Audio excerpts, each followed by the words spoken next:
Un déclic, un match référence, bref, c'est de la confiance que recherchent les Racingmen dans ce début de saison. Et c'est vrai que cette équipe du Racing possède la plus mauvaise attaque du top 14. Alors l'occasion était belle ce soir pour se rassurer face à une équipe de Perpignan rajeunie, pas moins de 8 espoirs sur la feuille de match, mais une équipe de Perpignan sans complexe qui plante la première banderie avec Marty, retour intérieur sur Houghton qui échappe à un plaquage, il est repris à quelques mètres de la ligne et ce sont les Racingmen qui se mettent à la faute, pénalité en faveur de Perpignan. Et c'est ce petit bonhomme d'à peine 20 ans, Tommy Allan, italo-écossais, titulaire à l'ouverture, qui fait partie du centre de formation des Catalans, qui marque les premiers points de ce match. Perpignan mène sur la pelouse du Racing 3-0. Mais c'est le Racing qui domine cette rencontre, à la fois en termes de possession, en termes d'occupation. Les Racingmen qui tout de même se heurtent à une très valeureuse défense de Perpignan, et puis une équipe de Racing toujours et encore aussi peu efficace. Alors c'est vrai que sur cette action, les Perpignanais vont se mettre à la faute, et du coup Jonathan Sexton va passer 2 pénalités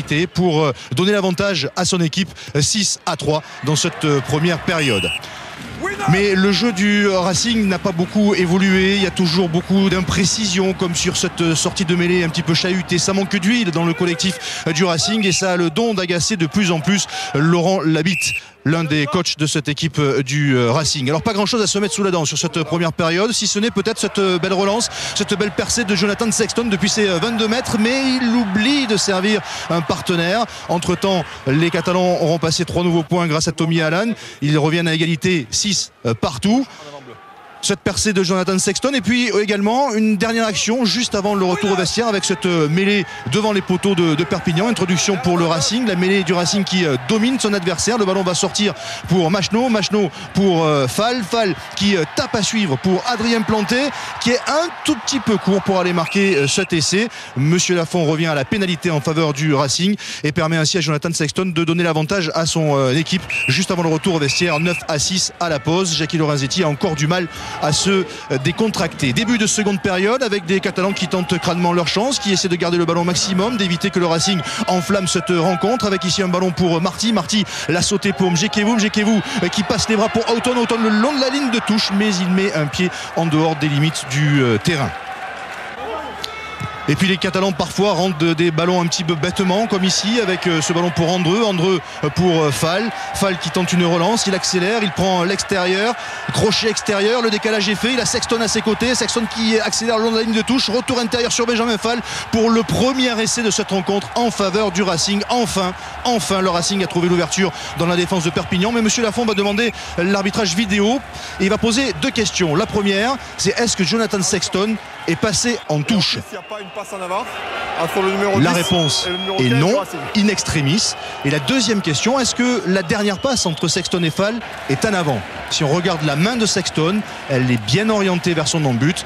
Après arbitrage vidéo, l'essai sera accordé au Racing. Le Racing qui s'échappe pour mener 16-6 dans cette rencontre. Ça y est, on se dit alors que le déclic est arrivé pour les Racingmen qui jouent beaucoup mieux ensuite, qui jouent plus libérés, qui multiplient les temps de jeu dans le camp des Catalans avec des ballons qui sortent beaucoup plus vite. Avec ici Loré qui est dans les 22 mètres de Perpignan. Ballon pour Machno, Matadigo qui passe les bras pour Moujati qui est stoppé, mais le ballon est conservé par les Racingmen. Machno pour Zarzeski sur un pas quasiment pour Leroux qui est stoppé à quelques mètres de la ligne. Le ballon sort rapidement, il y a un décalage sur l'extérieur, il y a un surnombre. Sexton pour Andreu, ça va aller au bout, mais Andreu ne capte pas ce ballon et c'est Mjekevu qui surgit pour pousser le ballon au pied une fois, 2 fois. Il est à la course avec Adrien Planté qui est juste derrière lui, qui se rapproche, qui revient et qui retient un petit peu par le maillot Mjekevu.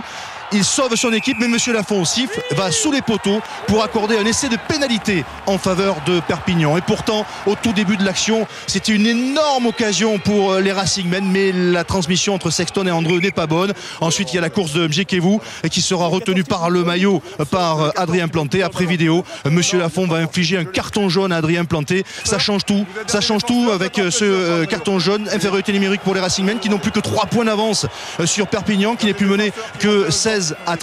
Mais 2 minutes plus tard, nouvelle faute catalane sur un ruck. Cette fois, c'est Tommaso Benvenuti qui est sanctionné, qui lui aussi va prendre un carton jaune. Les 2 équipes sont donc à 14 contre 14. Jonathan Sexton, lui, a été impeccable au pied, 5 sur 5 dans ses tentatives. Le Racing reprend 6 points d'avance pour mener 19-13. Mais en face, Tommy Allan, le jeune ouvreur, lui aussi a été impeccable. Il réussit un 4 sur 4 et ramène son club à 3 longueurs, 19-16. Et ce, pour la plus grande joie de Marc Delpoux. On approche de la fin de la rencontre, ça se tend sur les bancs, notamment du côté du Racing avec un Laurent Travers qui se gratte la tête pour trouver des solutions. Du côté de Perpignan, Marc Delpoux, il y a beaucoup d'excitation, on sent qu'il y a peut-être un coup à jouer dans cette fin de rencontre. Il reste moins de 3 minutes dans ce match, toujours 3 points d'écart mêlés pour Perpignan au milieu du terrain sur la ligne médiane, et ce sont les Racingmen qui se mettent à la faute. Pénalité pour Perpignan et Marc Delpoux qui croit peut-être au miracle. C'est James Hook qui va se charger de cette pénalité à moins de 3 minutes de la fin, 53 mètres environ. Il a l'égalisation au bout du pied, mais sa tentative est un peu courte. Il n'y aura pas de miracle pour Perpignan et pour Marc Delpoux. On va rester sur ce score de 19-16. Le dernier ballon est en faveur du Racing qui va s'empresser de le mettre en touche et qui va se contenter d'une minuscule victoire face à Perpignan, 19-16, mais victoire tout de même, beaucoup de soulagement du côté du Racing et petit exploit de cette jeune équipe catalane qui ramène un point de bonus défensif. Au final, le plus heureux n'est peut-être pas celui qu'on croit. Il faut être satisfait. Je pense que ce soir c'était l'un de nos meilleurs matchs depuis le début de la saison. On n'a pas toujours été récompensé, mais il y a eu énormément d'investissement de tout le monde, de toute l'équipe. Si on continue comme ça va continuer de payer. On travaille ensemble, il y a eu beaucoup de nouveaux. On va arrêter quand même de se cacher derrière ça parce que ça fait depuis le début de l'année que voilà, on remet ça en cause. Maintenant, il va falloir se prendre un peu en main, être des grands garçons avec l'équipe qu'on aligne et même les autres joueurs. Je crois qu'il va falloir essayer de tuer les matchs très rapidement. Sinon, on va encore avoir des fins de match difficiles.